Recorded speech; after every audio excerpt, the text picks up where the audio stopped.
I'm back in Florida, making up for lost thrills. I'm about to have my first ride on Universal Orlando's new Velocicoaster. But I also want to show you that there is much more to Orlando than being the world's capital of the theme park. Join me for 48 hours of fun, sun, sophistication and adventure.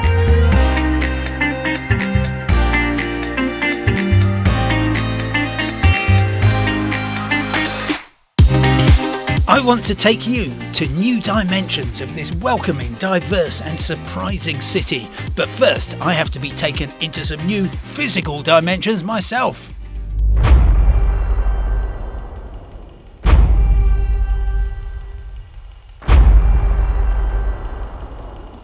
The makers of the new ride, which opened in June 2021, call it the apex predator of roller coasters, with what's known as a top hat, meaning you go vertically upwards and then go, well, you know what's coming next. If you'd like to be turned upside down 4 times and reach speeds of 70 miles an hour in the comfort of your own chair, this is the white knuckle answer. The Velocicoaster takes the thrill ride to a new level. You begin on what seems to be a lovely turn you upside down journey through the Jurassic world, and then suddenly you accelerate into a completely new dimension where no one can hear you scream. Absolutely terrifying, absolutely brilliant. Orlando International Airport has direct flights from London, Manchester and other UK cities, and there's a multiplicity of connections via the big American hubs. It's a friendly and efficient gateway to Central Florida.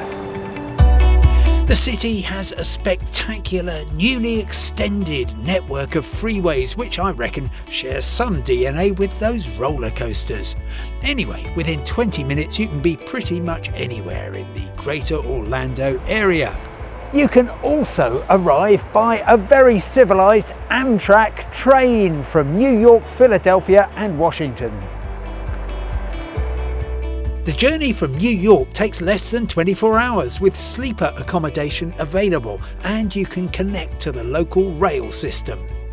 Orlando has decent public transport with Sunrail trains and frequent buses, usually charging $2 a trip, plus a network of free downtown bus services branded as Limo. To understand how Orlando is put together, I recommend The Wheel at Icon Park.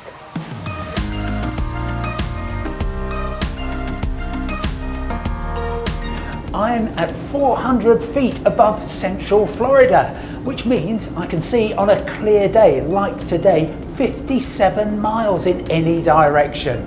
Orlando is really at the heart of the Florida Peninsula. You've got the Atlantic Ocean just an hour to the east, the Gulf of Mexico 90 minutes west. SeaWorld is 5 minutes south, the Disney complex 15 minutes away to the southwest, Universal only 5 minutes north. This is all part of the International Drive entertainment area. And downtown, just 20 minutes to half an hour away and well worth the journey. For easy access to the theme parks and International Drive, you could try out one of Orlando's newest properties. Good morning, welcome to Universal Dockside Inn and Suites. How are you? Very good, thank you. This is the place that brings the beach inland. Adding to the endless summer vibe, there's a pool the size of a small ocean. Endless Summer divides into Surfside and Dockside, where I'm staying. There's a kind of dock theme running right through the hotel, and I've asked for a room on one of the higher floors because I just love the view you get, which in this case includes a volcano. If you prefer to be based in downtown Orlando though, there's plenty of choice, starting with the Grand Bohemian. Besides a handy location in the city centre, it has a strong art theme running through it and a piano lounge featuring a Bösendorfer piano, partly gilded with 23 karat gold and with an extended keyboard. Welcome to room 1231, which has everything you need, including plenty of room to plan your great Orlando adventure. And if you're wondering what that gurgling sound is, well, of course, this is the American arrangement for making tea and coffee. Oh, and there's a pool outside on the 6th floor. Have a look. At the end of a long journey, there's nothing better than a swim in a pool with the temperature of a warm bath. Just a block away in downtown is high-rise heaven.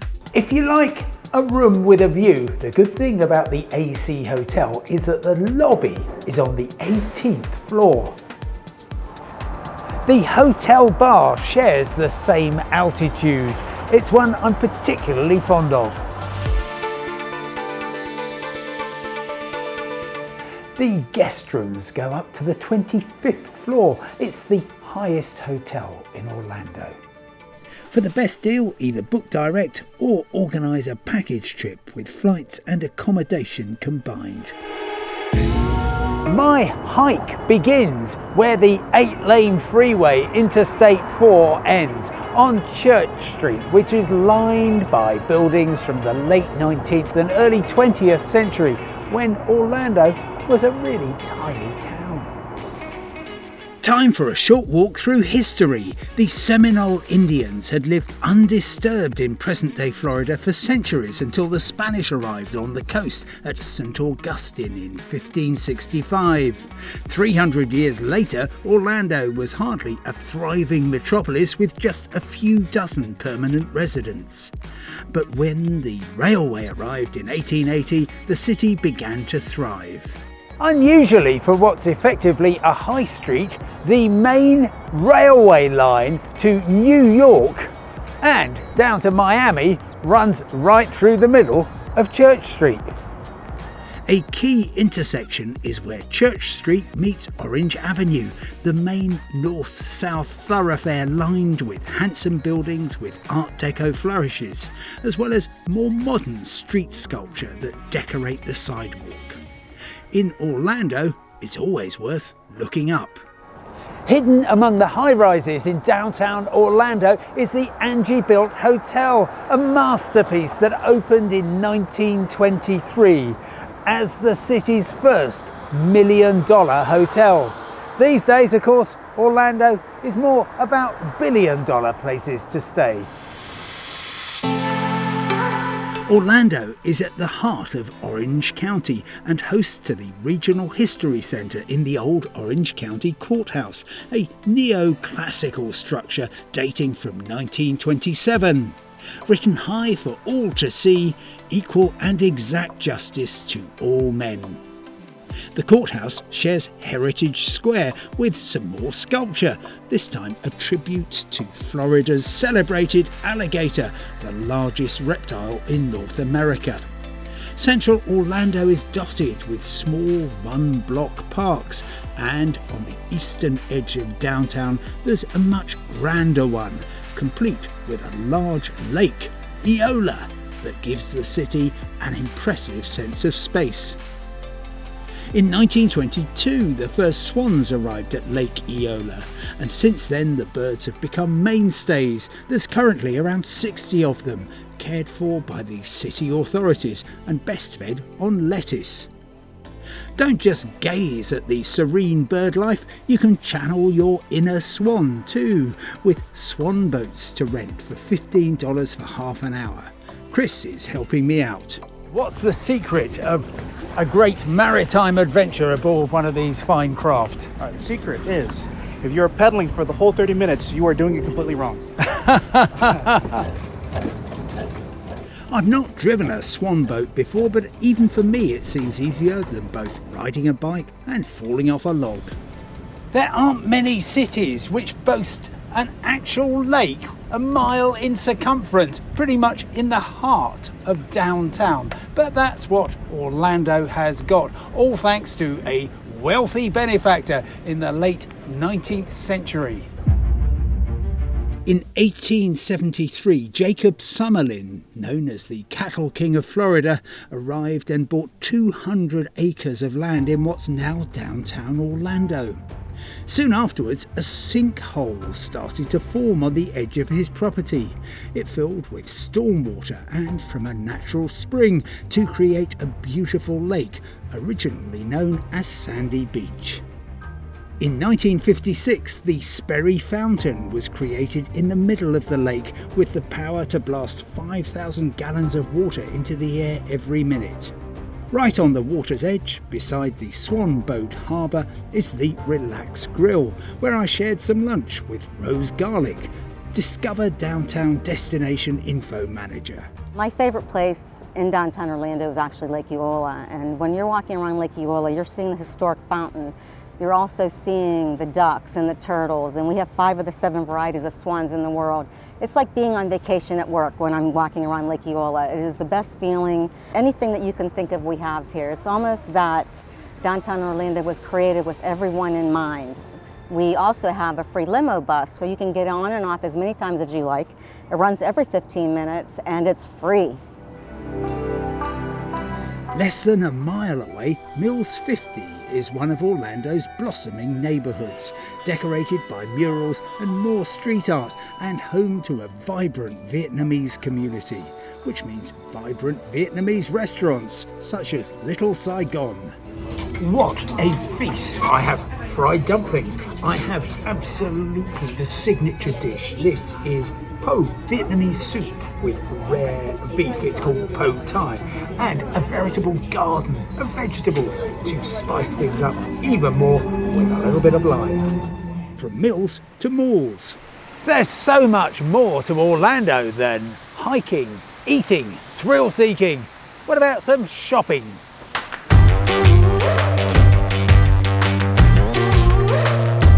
Lots of familiar brands, but one I want to show you possibly haven't seen in a mall before.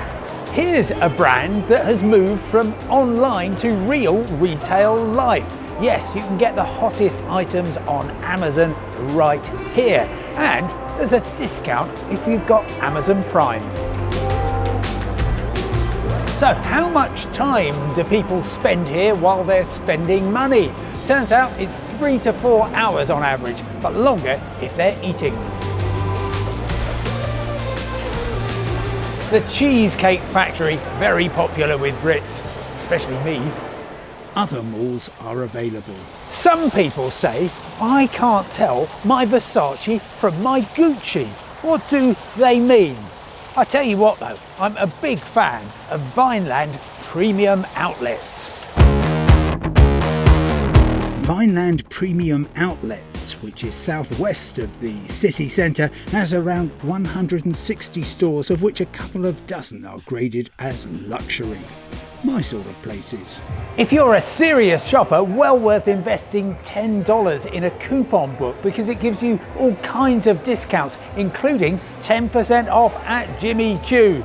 And of course, I don't need to remind you that you have to add 6% Florida sales tax to any stuff you buy. By the way, these aren't Jimmy Choo shoes. From fabulous footwear to second-hand treasures in the Lake Ivanhoe district of Orlando. Washburn Imports is a fascinating store. John Washburn goes off on great expeditions to India and other parts of Asia and comes back with all kinds of treasures. But it's actually more than that. It's host to the Imperial Bar. This is where the Antiques Roadshow meets Cheers, a bar where you can literally take away anything that isn't nailed down. Happy hour is from 5 to 7 each day, which, as you'll calculate, actually gives you 2 very happy hours. Happily, manager Jenna Pierce had time to tell me more. It's a fun concept that the owner, John Washburn, came up with a few years ago. He has good clients that were, buying lots of furniture, He would just open up a nice bottle of wine to celebrate, and then he thought, I'm going to put a bar in here. And so that's when we were born. It's a fun little concept. And people can actually buy the furniture that they're sitting in. Yeah, you can. If you decide you love this table and it'll fit well in your house, you can buy it. How does it fit in with the rest of Orlando's attractions? It's kind of just a separate little thing on its own. So people that are at Disney and they want something local, like a local vibe, and don't want to be part of the hustle and bustle of all of that, they come down here where it's just very mellow. The lights are dim and the music's low, and sometimes we have live music, and it's just kind of a little quiet spot where friends and family catch up. They have small gatherings. So it's kind of a local thing. It's nice to get away from the hustle and bustle of the touristy areas. After an aperitif of such panache, you have to dine in style too, which is why I'm heading for Russell's with a lakeside view. Russell's on Lake Ivanhoe opens every evening, as well as Saturday and Sunday mornings for brunch. Your host is Philippe Villain, a global restaurateur who took over the property at the height of the COVID pandemic, and since then has won a string of awards. There are 1,000 or so restaurants in Orlando. What makes Russell's special? Oh gosh, well I think our food is very traditional recipes of cooking. But I think we've got very high quality food, very good attention to detail and service. But we want to be, this is Orlando, so we want to be casual and very approachable. We've got top world-class food, world-class service to go along with it. But if you wanted to come here in your shorts and your and your flip-flops, you'd be welcome, and you wouldn't feel out of place. And at the other end of the dining spectrum and the other end of town, well, welcome to Boxy Park. The idea here is that a whole load of old freight containers have been recycled, effectively with a whole series of takeaways, which range from lobster to chicken, all kinds of food and drink in really relaxed surroundings at very good prices. This collection of repurposed industrial relics opened in the Lake Nona area on Valentine's Day 2019, following a tradition of shipping container parks in cities such as Boston and Washington. Thanks to Florida's climate, at this gathering place you can eat outdoors right around the year. Crispy honey chicken salad, $9, thank you very much. Fantastic atmosphere here. It's just really relaxed and delicious. One of the Boxy Park team, Carly Kunkel, told me more about the concept. I think Boxy Park in Lake Nona really stands out because it's not just one unique dining experience. We've got a few different containers from food and beverage covering everything from Mexican to burgers to chicken. And it's not just food and great drinks. We've got live entertainment, as you can hear, regulation beach volleyball courts, events going on every weekend. It's kid friendly, it's dog friendly, so there's really something for everyone.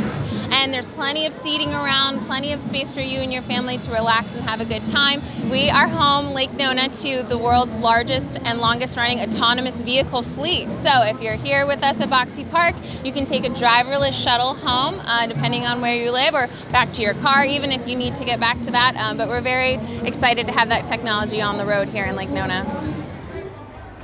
Driverless urban transport has arrived in Lake Nona, where the bus service uses a fleet of autonomous electric shuttles that will take you on free rides around town and into the future.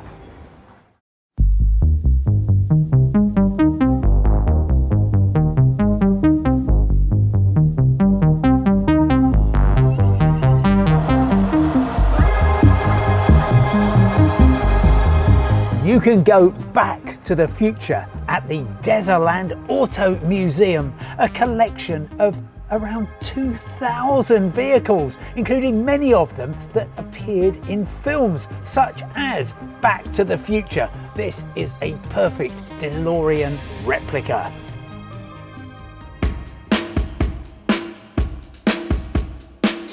a 1959 Plymouth Fury from, I think, the year which was peak tailfin.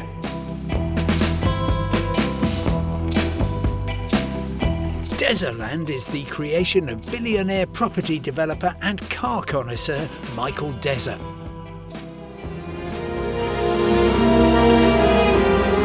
There's an entire area dedicated to James Bond. It's another day to live another fairy tale. Do you expect me to talk? Oh, all right then, let me tell you that this is the original Aston Martin DB5 from Goldfinger 1964, with a very convenient way of avoiding those automatic number plate recognition cameras.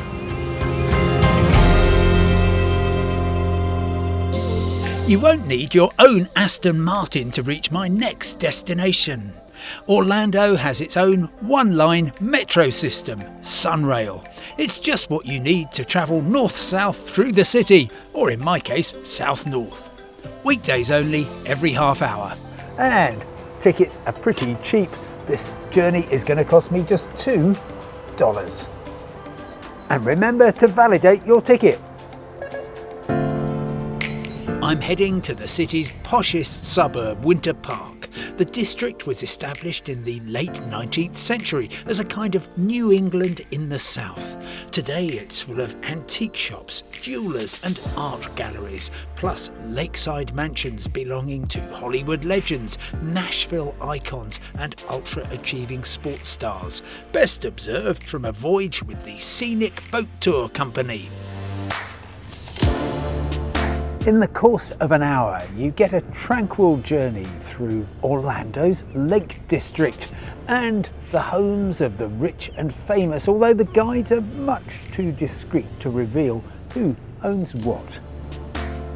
My guide is David Whitman, himself a celebrated news anchor across the US. This is different than any place I've ever been because of the lakes. It gives you a focal point. I think the lakes have witnessed all of our history. The lakes are our lifeblood. We wouldn't be here without this water, and it is kind of a respite. We are very much blessed with our history. We try to preserve it, and I think the natural beauty adds to that, and it is really, to me, home.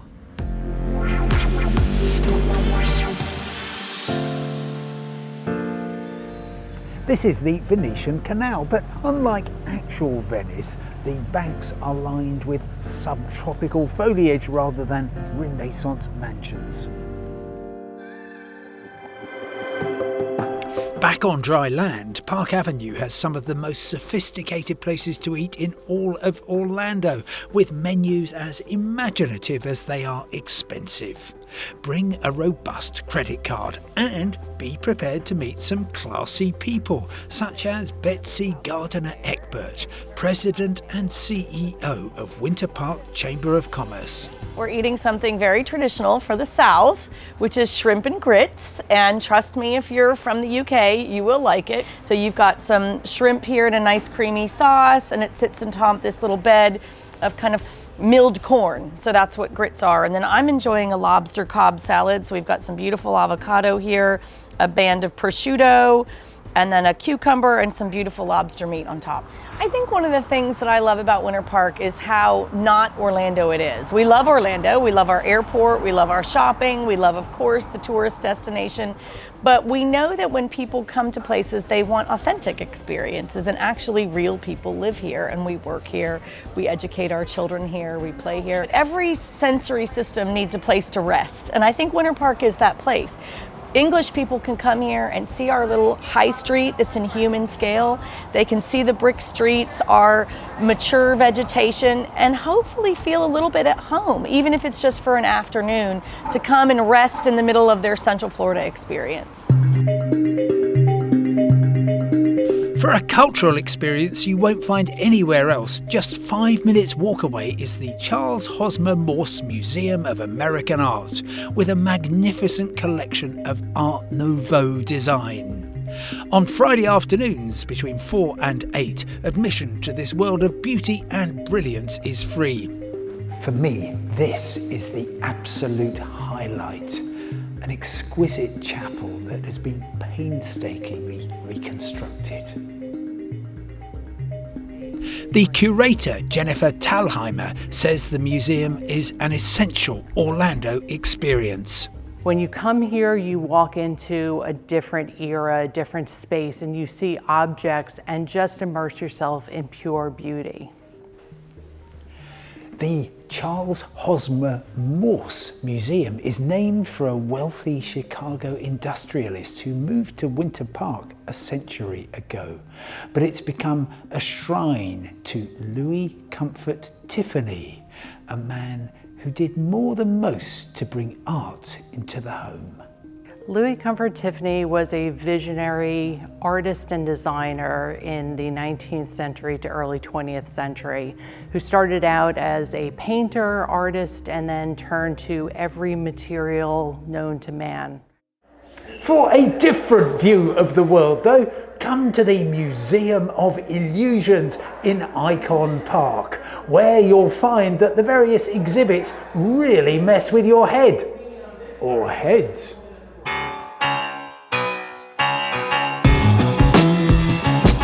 To get my head round the concept, I've been talking to Mark Tipton, the Director of Sales and Marketing. We met at the Bouchette Chair, where he told me these mind games take you into a different dimension.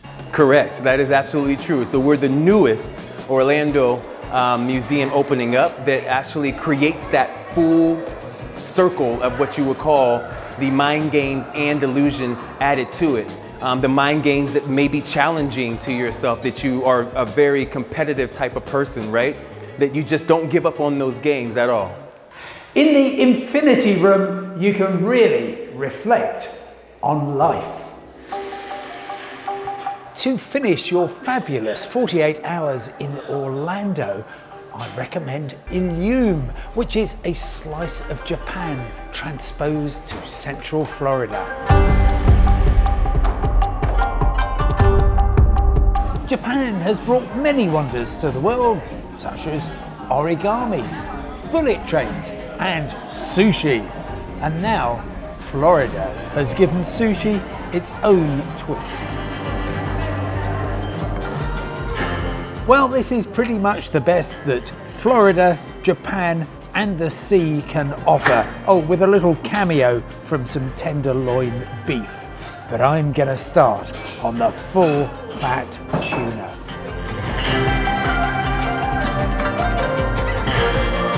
Cheers. Perfect. This is what you need for your next pyrotechnics party. And talking of fireworks, you can step out from the restaurant onto a deck with the ideal cocktail for a night under the stars. It contains cantaloupe, green tea syrup, a twist of ginger, sake and vodka, and it's known as the Firebird.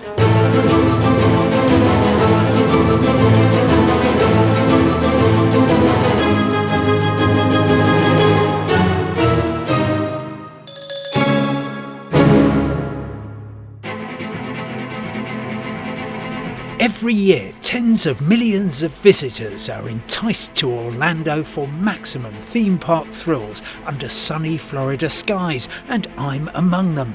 But I hope I've given you a fresh perspective on the city, and next time you're here, you'll indulge all your senses. Thanks for joining me.